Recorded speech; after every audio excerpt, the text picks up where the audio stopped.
In 1957, something unthinkable happened on American soil. A peaceful town in Utah, filled with families, schools, churches, was silently hit by radioactive fallout from a U.S. nuclear test. The government never warned the people, never evacuated them, and never took responsibility. This is the story of how America nuked its own citizens and hoped the world would forget. But we haven't. Cue haunting music. Imagine waking up to a clear desert morning in St. George, Utah. You're sipping coffee, watching your kids play in the yard. Life seems calm, safe, all American.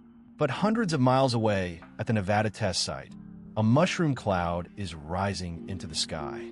Its deadly particles are drifting on the wind directly toward you. You don't know it yet, but your life and the lives of your children are about to change forever. This wasn't a war. It wasn't an enemy attack. It was your own government. And what's worse, they knew it could happen. They just didn't tell you. Welcome to the dark legacy of Operation Plum Bob, the most explosive, dangerous, and controversial nuclear testing program in U.S. history. Today, we uncover the truth, the lies, and the hidden cost of progress. Let's begin. To understand how this nightmare happened, we need to go back to 1957, the height of the Cold War. The United States was in a nuclear arms race with the Soviet Union. Both nations were building bigger bombs, faster rockets, and deadlier weapons. America wanted to prove it was ahead, no matter the cost. And so began Operation Plum Bob, a massive series of nuclear tests conducted at the Nevada test site between May and October 1957. 32 detonations. Over just 5 months. These weren't just underground explosions or simulations. These were real atomic bombs, dropped, exploded, and studied, right in the deserts of the American West. The tests had names like Smokey, Hood, and John. Harmless, almost friendly names, but their effects were anything but friendly. Some bombs were small, under 1 kiloton. Others were massive, over 70 kilotons. That's almost 5 times more powerful than the bomb dropped on Hiroshima.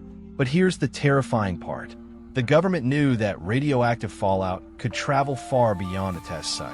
In fact, scientists had already documented how previous tests had spread dangerous isotopes across multiple states. Still, the show went on. Officials claimed the fallout would be minimal, that people in nearby towns had nothing to worry about, that everything was under control. But it wasn't. One of the worst tests, Shot Smokey, would send a deadly radioactive cloud directly over St. George, Utah, a town of just 5,000 people, a place that had no idea what was coming. And here's the catch. They'd already been exposed before. This wasn't the first time, but it would be the worst. August 31st, 1957, at precisely 5:30 a.m., the U.S. military detonated a 44-kiloton nuclear device called Shot Smokey in the Nevada desert. The explosion lit up the sky. A mushroom cloud rose more than 40,000 feet into the air, higher than Mount Everest. But that was just the beginning. Strong winds at high altitude carried the radioactive dust, laced with iodine, 131, cesium, 137, and strontium, 90, straight over southern Utah. And within hours, it began to fall directly on the town of St. George. Children were playing outside.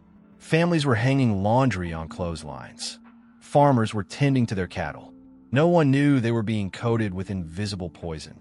Some residents described it as white dust settling on their cars, porches, and hair. Others remembered a strange metallic taste in the air. But no one warned them. No sirens. No evacuation. No press release. The government had been told by meteorologists that the weather could cause fallout to drift over populated areas. They went ahead anyway.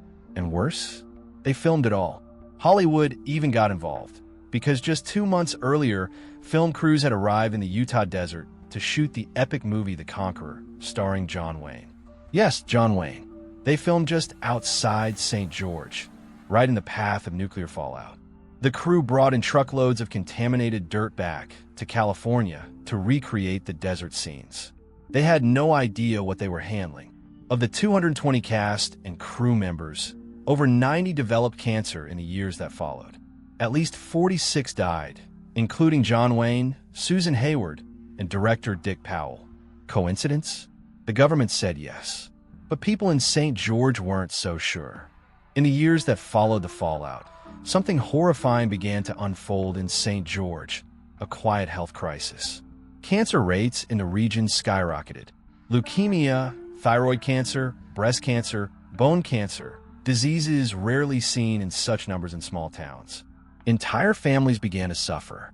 Children were diagnosed with rare illnesses. Mothers miscarried. Fathers who worked outdoors developed tumors. Doctors in the area started calling St. George Cancer Town.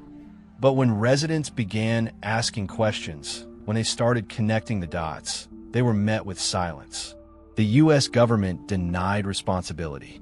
They said the fallout levels were too low to cause any harm, that it was scientifically impossible for the nuclear test to be responsible for the health crisis. But behind the scenes, they knew. Declassified documents from the Department of Energy and Atomic Energy Commission later revealed internal memos showing concern about fallout drift, human exposure, and long-term effects before Shot Smokey was ever detonated. They knew it was dangerous. They did it anyway.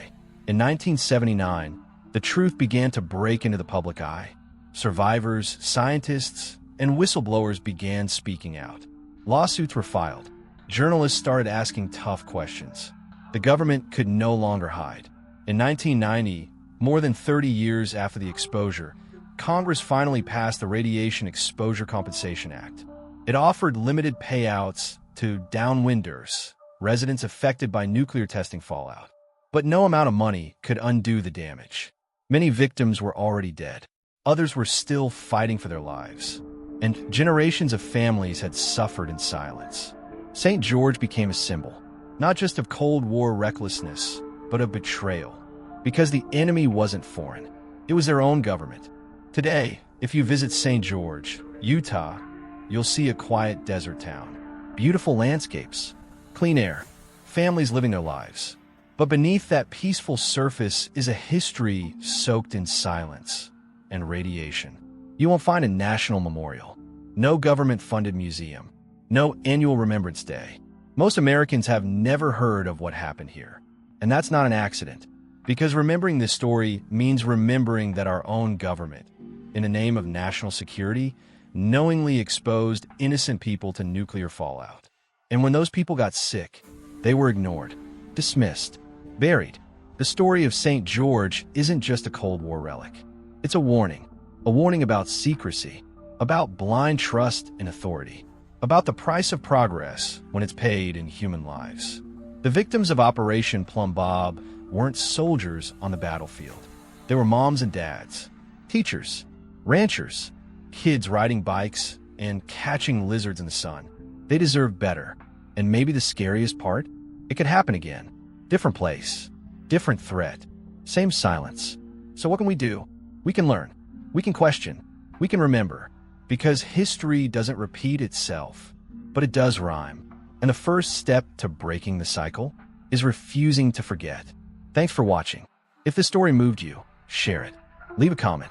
Tell us what you think about what happened in St. George. And if you want more stories like this, the hidden, the buried, the almost forgotten, subscribe. There's so much more to uncover.